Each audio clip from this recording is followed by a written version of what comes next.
All right, I want to talk to you about the difference between the back elbow and the elbow wrap. It is technically the same move.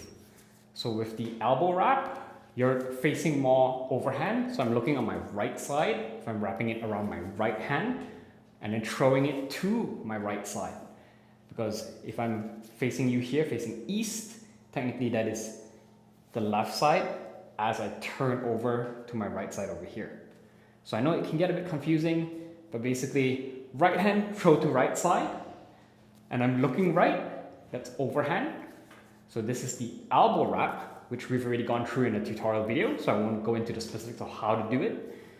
But to get the back elbow, you just look left instead, and now you're facing underhand. Your rope is still rotating in the same direction, and it's the same movement, right? Your left hand comes to your right elbow, flex up your right hand, have that nice and straight angle here for the rope to come under, and then you don't have to turn all the way to the right, you just turn to neutral in the propeller stance, and that will get the rope to your back side, like that. And you don't actually have to come straight back to the front if you want to. So this is how it's supposed to look like, where you push to the back and then come straight to the front, kind of like a hook.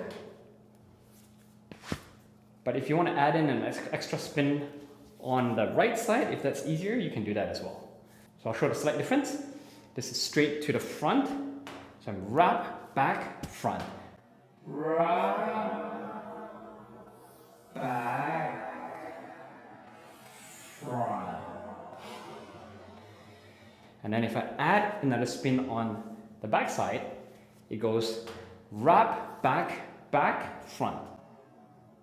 Wrap, back,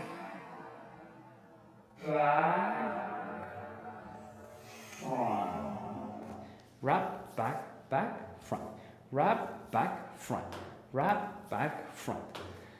So the main movement is just wrap, back, front, but if it's easier to learn with the extra spin on the back, you can do that as well. When you do the extra spin on the back, it kind of feels a bit more like the elbow wrap because you're facing more of that overhand again. But that's basically it.